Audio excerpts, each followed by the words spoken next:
कई जगहों पर बीजेपी का दबदबा देखने को मिल रहा है। लगभग ज्यादातर सीटों पर बीजेपी जीत चुकी है और काबिज हो चुकी है सीट पर। ऐसे में बीजेपी की हम नीतियों का जिक्र कर रहे थे, चूंकि कांग्रेस की खामियों का जिक्र हुआ, बीजेपी की खूबियों का जिक्र हुआ, लेकिन इस बीच चर्चा इस बात की भी जरूरी कि बीजेपी में आखिर ऐसी क्या कुछ रणनीति, ऐसी क्या कुछ नीतियां जिसकी वजह से जनता को पूरा भरोसा। भारतीय जनता पार्टी ने इस बार रणनीति में बदलाव किया जी। अब हम 10 मेयरों के चुनाव हुए जी। 10 में से 7 जो मेयर हैं वो महिलाएं बनी हैं जी। कुछ तो आरक्षित थी, बिल्कुल, वो आरक्षित से हटके भी एक निर्दलीय बनी है। देखिए 10 में से 6 तो भारतीय जनता पार्टी की बनी है जी। एक निर्दलीय मानिए मानेसर की। सिर्फ 3 जो है पुरुष मेयर बने हैं, वो हिसार में और सोनीपत में और रोहतक में जी। बाकी 7 महिलाएं हैं। ये देखिए ये कितनी गौरवपूर्ण उपलब्धि है। बिल्कुल, मतलब 2029 के चुनाव की अभी से तैयारी है। बिल्कुल। जब 33% आरक्षण का प्रावधान होगा, महिलाओं को सीटें देनी है, तो उससे पहले ही भारतीय जनता पार्टी महिलाओं को मजबूती आधार दे रही है। और ये कोई बड़ी बात नहीं है। जब प्रदेश अध्यक्ष का चुनना भारतीय जनता पार्टी ने, हो सकता है कोई महिला भी हो, तो मतलब भारतीय जनता पार्टी नए नए प्रयोग करती रहती है। बिल्कुल, एक महामंत्री महिला तो पहले ही बनाने की परिपाटी है ही जी। तो मतलब महिलाओं को राजनीति में सक्रिय करना ये भारतीय जनता पार्टी ने सिखाया है। बिल्कुल। कांग्रेस में क्या ऐसा संभव है? तो मतलब कांग्रेस की अलग अपनी एक निराशा का माहौल है और भारतीय जनता पार्टी में उत्साह का माहौल है। भारतीय जनता पार्टी के जितने मेयर, जितने देखिए फरीदाबाद में 3 लाख से ज्यादा की जीत, गुड़गांव में 2 लाख से ज्यादा की जीत, पानीपत में 1.5 लाख से ज्यादा की जीत, ये दर्शाता है कि भारतीय जनता पार्टी के जो पार्षदों का चुनाव हुआ है, पार्षदों ने मेयर को जिताया है। मतलब पार्षद सक्रिय रहे अपने अपने वार्डों में। बिल्कुल। और देखिए दोनों वोट डालने थे, पार्षद का वोट भी था, मेयर का भी। जो पार्षद को वोट डालने जाएगा वो मेयर को भी वोट डालेगा। हालांकि देखिए मतदान का प्रतिशत अपेक्षा के अनुकूल नहीं रहा, इसके कई कारण रहे, लेकिन भारतीय जनता पार्टी ने अपना सत्ता के पक्ष में जो एक माहौल बना हुआ था उसका लाभ उठाया है। 5 महीने पहले जो विधानसभा चुनाव हुए थे उसको ये दर्शाता है। कांग्रेस के लोग ये कहते थे कि तब ईवीएम में दोष है, तो अब निकाय चुनाव ने तो ये पुष्टि कर दी कि भारतीय जनता पार्टी को जो जनादेश मिला था वो सही था, वो जनता की अपेक्षाओं के अनुरूप था। अगर कांग्रेस में साहस होता, ईवीएम की बात करती है, तो कांग्रेस को चुनाव को गंभीरता से लड़ना चाहिए। अब आप भाईचारे का चुनाव टहलकर अपनी जिम्मेदारी से मुक्त नहीं हो सकते। अगर आपने एक तरफ तो आप फैसला करते हैं कि हम पार्टी के चिन्ह पर चुनाव लड़ेंगे, दूसरे आप भाईचारे का चुनाव लड़कर बताकर इसको कन्नी काट जाते हैं। तो ऐसे में कांग्रेस तो राजनीतिक दल है, राजनीतिक दल का तो पैमाना जो है चुनाव लड़ने से ही होता है। कार्यकर्ता कहां से तैयार होते हैं? चुनाव से तैयार होते हैं। और ये निकाय का चुनाव है, ये तो एक नेताओं की नर्सरी है, यहां से कार्यकर्ता तैयार होते हैं, नेता तैयार होते हैं। तो कांग्रेस ने ये अवसर गवा दिया। भाई संगठन आपका पहले है नहीं, नए कार्यकर्ताओं को कैसे जोड़ेंगे, विचारधारा से कैसे जोड़ेंगे? बिल्कुल, आपको उम्मीदवार ही नहीं मिले, मतलब कांग्रेस के प्रति आकर्षण ही नहीं है लोगों का। तो इसलिए भारतीय जनता पार्टी ने जो भी प्रयोग किया, जैसे भी प्रयोग किया, जैसे भी उम्मीदवार उतारे, किसी भी तरह का उम्मीदवार था, जनता ने उसे स्वीकार किया। बिल्कुल देवेंद्र जी, पुरानी कहावत है कि अगर घर की नींव मजबूत होगी तो घर अपने आप मजबूत होगा, और आम बोलचाल में कहा जाता है कि महिलाएं घर की नींव होती हैं। स्थिति को समझते हुए बीजेपी ने अपना जो प्रयोग किया है उसकी सफलता साबित होती हुई नजर आ रही है। महिलाओं को सशक्त करने की कोशिश की गई, निश्चित रूप से सत्ता बरकरार रहेगी, लेकिन अब चुनौती यह है कि जो वादे किए गए उनको धरातल पर कब तक उतारा जाएगा और किस तरह से उतारा जाएगा। चूंकि अब घर को तो मजबूत किया जा रहा है, भारत को मजबूत किया जा रहा है, एक एक स्तर को मजबूत किया जा रहा है, हर नींव को, हर पिलर को मजबूत किया जा रहा है, लेकिन अब जो वादे किए जा रहे हैं, जो डिलीवरी देने का वादा किया गया था, जो चुनावी वादे किए गए थे, उनको अब अमली जामा पहनाने का समय आ गया है। देखिए प्रगति 2024 के विधानसभा चुनाव से पहले जी पंचायतों के जो चुनाव हुए थे, सबसे पहले प्रयोग हरियाणा में किया, 50% पद महिलाओं के लिए आरक्षित। हालांकि डिप्टी सीएम ये कंसेप्ट वो लेके आए थे, लेकिन मनोहर लाल जी मुख्यमंत्री थे, आपसी सलाह से काम हुआ। 50% पद महिलाओं को दिए गए, आरक्षित किए गए। उनमें से पूरी महिलाएं मिली भी नहीं थी, कई जगह पद खाली रह गए थे जो महिलाओं के लिए आरक्षित थे। यही जब देखा उन्होंने कि महिलाएं किस तरीके से कंधे से कंधा मिलाकर बीजेपी को मजबूत कर रही हैं, तो विधानसभा चुनाव में भी ये बातें होने लगी और आते आते ये निकाय चुनाव में हमारे को याद है जब बीजेपी के पहले 9 मेयर प्रत्याशी घोषित किए गए थे, उसमें 6 महिलाएं थी 9 में से। मैं खुद कहता था ये तो 50% से भी ज्यादा हो गया, 50% से भी ज्यादा हो गया। और महिलाओं ने अब अपने आप को साबित कर दिखाया है। महिला एक बड़ा वोट बैंक बीजेपी के हाथ लग गया है और एक के बाद एक कमाल करिए बीजेपी। मैं कहूंगा कांग्रेस के छक्के छोड़ा दिए। लोकसभा चुनाव जैसे कैसे सीटें कम आई, मोदी जी रिपीट हुए तीसरी बार, उसके बाद हरियाणा में सरकार रिपीट हुई, फिर महाराष्ट्र में हुई, फिर दिल्ली में हुई और अब निकाय चुनाव। एक के बाद ये सब कैसे हुआ? 1 साल के कम टाइम में ये सब 1 साल। मई में चुनाव हुए लोकसभा, अक्टूबर में हुए विधानसभा, 1-2 महीने के बाद दिल्ली विधानसभा, उससे पहले महाराष्ट्र, फिर दिल्ली और अब निकाय चुनाव। 10 महीने के अंदर बीजेपी के हाथ इतनी बड़ी कामयाबी। और जिस तरीके से महिलाओं को आगे बढ़ाया जा रहा है, महिलाओं के बारे में कहा जाता है महिलाएं संवेदनशील होती है, गंभीर होती है अपने काम के प्रति। जैसे घर को संभालती है तो बाहर भी संभाल रही है। बिल्कुल। प्रगति, इस मौके पर एक चीज बहुत अपने दर्शकों के लिए कहूंगा जी। मेरे को बैंक अधिकारियों ने कहा जैसे कैंप लगते हैं या आरएसएस से जुड़ी भी एक कोई संस्था है जो महिलाओं को 10,000 रुपए का लोन देती है कि आप अपने, अगर आपको आर्थिक तौर पर कमजोर हो, बैंकों में भी स्कीम है और महिलाओं में भी। आपको सुनकर हैरानी होगी कि महिलाओं को जो लोन दिया जाता है 95% से ज्यादा रिकवरी है जी।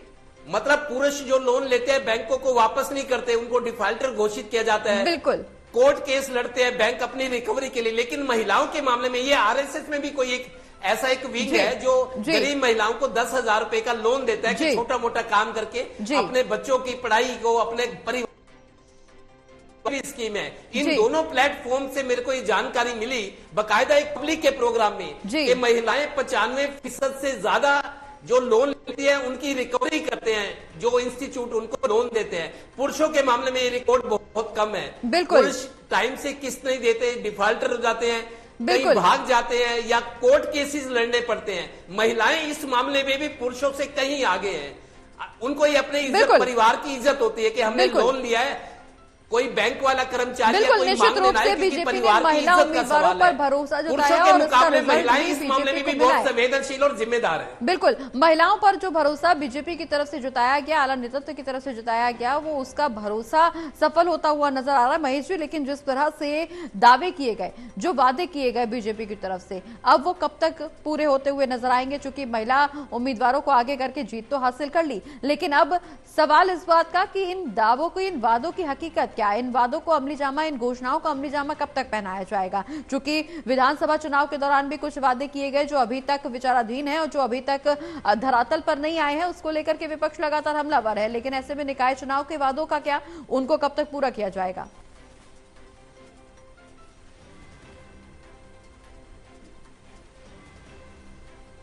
एक बड़े वोट बैंक में तब्दील करने की कोशिश भारतीय जनता पार्टी की तरफ से की गई है। इन चुनावों में महिलाओं की बजाय अगर किसी पुरुष को भी उतार दिया जाता तो कोई चुनाव परिणाम में फर्क नहीं पड़ने वाला था। वजह क्या है? वजह यह कि यहाँ पर कांग्रेस पार्टी चुनाव सिर्फ मौजूदगी के लिए लड़ रही थी, उसके अलावा कोई कांग्रेस पार्टी की रणनीति नहीं थी, मजबूत चेहरे नहीं थे, कोई चुनावी प्रचार नहीं था, कोई कोशिश ऐसी नहीं थी, कोई चुनावी मैनेजमेंट नहीं था। तो ऐसे में यहाँ कांग्रेस पार्टी एक तरीके से सामने खड़े होकर भी खड़े नहीं होने जैसी स्थिति पैदा करती हुई नजर आ रही थी और भारतीय जनता पार्टी अपना पूरा दम खम इसी चुनाव पर लगाए हुई थी। अगर महिलाओं की बजाय किसी पुरुष को भी उतार दिया जाता तो भारतीय जनता पार्टी का उम्मीदवार तो कमल का फूल ही था, उसमें महिला या पुरुष का कोई खास अंतर नहीं पड़ने वाला था।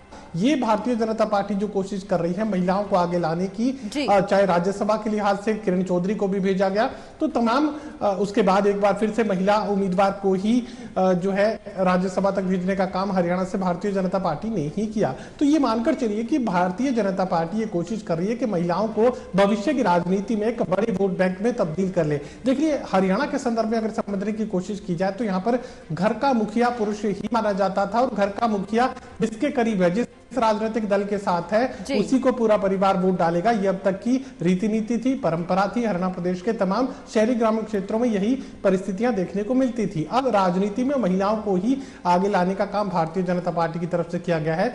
भारतीय जनता पार्टी की जो महिला मोर्चा है वो लगातार ये कोशिश कर रही थी कि घरों से महिलाओं को निकालकर पार्टी के साथ कनेक्ट कर दिया जाए। अब पार्टी में महिलाएं भी नेता हैं, महिलाएं भी अपना काम करवाने के लिए भारतीय जनता पार्टी के कार्यालय तक आती हैं, अपनी समस्याएं लेकर आती हैं, अपनी जरूरतों की बात भारतीय जनता पार्टी के कार्यालय तक पहुंचकर करती हैं। तो ये मानकर चलिए कि महिलाओं की जो भागीदारी भारतीय जनता पार्टी बढ़ाने की कोशिश कर रही है, ये पुरुषों के वर्चस्व से राजनीतिक फैसले लेने की जो स्थिति है, जो अब तक हरियाणा प्रदेश में सिर्फ पुरुषों के पास थी, घर का मुखिया पुरुष जो भी फैसला करता उसी राजनीतिक दल को बिना सोच विचार के महिलाएं, घर की महिलाएं, चाहे वो बेटी हो, चाहे वो बुजुर्ग महिलाएं हो, चाहे वो पत्नी के रूप में हो, बुआ के रूप में हो, बहन बेटी के रूप में हो, किसी भी रूप में हो, लेकिन पुरुष जो घर का मुखिया होता वही पार्टी, किस पार्टी को टिकट देना है, वोट देना है, ये फैसला जो है तमाम वही पुरुष लोग लिया करते थे। लेकिन इस बार परिस्थितियां भारतीय जनता पार्टी और पिछले चुनाव से भी हमने देखा लगातार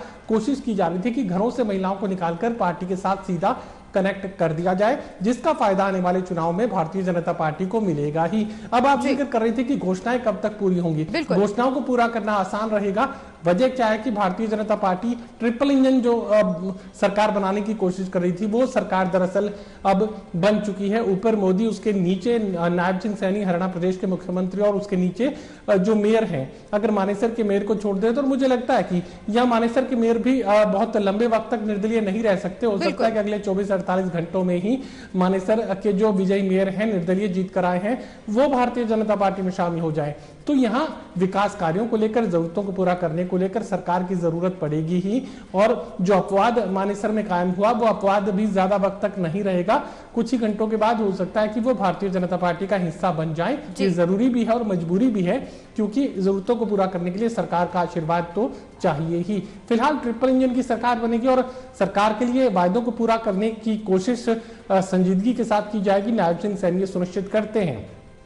हमने देखा विधानसभा चुनाव के दौरान 100 दिनों का एजेंडा, जिस तरीके से नायब सिंह सैनी ने मुख्यमंत्री पद की शपथ लेने से पहले ही अधिकारियों को बुला लिया और किस तरीके से योजनाओं को लागू करेंगे, किस तरीके से घोषणाओं को पूरा करेंगे, ये कोशिश नायब सिंह सैनी की देखने को मिली। मुझे लगता है कि ट्रिपल इंजन की सरकार और नायब सैनी खुद चुनावी जनसभाओं में ये कहते नजर आए थे कि कमल के फूल को जिताकर भेज दो, बाकी सब मैं देख लूंगा। तो मेयर तो सिर्फ एक चेहरा है, भारतीय जनता पार्टी का कमल जीत कर आया है और जिम्मेदारी नायब सिंह सैनी पर है। बिल्कुल, निश्चित रूप से वीरेंद्र जी, जिम्मेदारी नायब सिंह सैनी पर ही है, क्योंकि अब सूबे के मुखिया भी हैं और जिस तरह से प्रचार प्रसार में पहुंचे जनता के बीच में बीजेपी के पक्ष में वोट की अपील की, निश्चित रूप से अब जिम्मेदारी उनके कंधों पर ही है। लेकिन जैसे कि जिक्र महेश जी ने भी किया कि पुरुष प्रधान देश में महिलाओं के वर्चस्व को बढ़ाने की कोशिश बीजेपी की तरफ से जो की जा रही है, उसका फायदा भी बीजेपी को मिल रहा है। लेकिन अगर हम स्ट्रेटेजी का जिक्र करें तो महिला कार्ड के अलावा और क्या कुछ ऐसी स्ट्रेटेजी जिसकी वजह से बीजेपी को फायदा मिलता हुआ नजर आ रहा है? और फायदा इतना कि न सिर्फ लोकसभा, विधानसभा, बल्कि निकाय चुनाव, छोटी सरकार के चुनाव में भी बीजेपी को बढ़त मिल रही है, बीजेपी जीत की ओर अग्रसर है। देखिए, भारतीय जनता पार्टी के प्रति लोगों में आस्था है जी। लोगों को लगता है कि भारतीय जनता पार्टी जो अपने चुनावी वायदे करती है उसे पूरा करती है और विकास की अपेक्षा भी है। जब राष्ट्रीय स्तर पर भारतीय जनता पार्टी के पक्ष में वातावरण बना हुआ है तो लोगों को लगता है कि प्रदेश के अंदर भी और स्थानीय स्तर पर भी भारतीय जनता पार्टी के माध्यम से ही विकास संभव है। और देखिए, जब कांग्रेस के नेता है वो जनता के बीच सक्रिय नहीं रहते भाई, वो अपनी सिर्फ ड्राइंग रूम की राजनीति करते हैं। अब भारतीय जनता पार्टी ने हर वर्ग में अलग अलग स्तर पर मतलब नेता पैदा कर दिए। भारतीय जनता पार्टी कोई धार्मिक आयोजन हो, कोई सामाजिक मुद्दों का कार्यक्रम हो, भारतीय जनता पार्टी की गतिविधियां निरंतर जारी रहती है। कांग्रेस को कोई कार्यक्रम ही दिखाई देता। अगर संविधान बचाओ दिवस मनाया जाता है कांग्रेस की तरफ से तो इक्का दुक्का लोग एकत्रित होते हैं, कार्यकर्ता ही नहीं है। कांग्रेस की विचारधारा को जनता तक पहुंचाने के लिए कार्यकर्ता ही नहीं है, और जो कार्यकर्ता है वो पार्टी से नहीं जुड़े हुए, वो व्यक्ति विशेष से जुड़े हुए हैं। तो ये कांग्रेस सिर्फ व्यक्ति विशेष की पार्टी रह गई है और इसलिए जनता से जुड़ाव ना होना ये सबसे बड़ी बाधा है। कांग्रेस के नेता जो है जनता के बीच जाने को तैयार नहीं है। अब चाहे अब निकाय चुनाव थे तो कोई गंभीरता से लड़ा नहीं भाई। कांग्रेस के आधे नेता तो पहले ही कन्नी काट गए, वो अपने व्यक्तिगत स्वार्थ के कारण जो है चुनाव लड़ने से मना कर गए।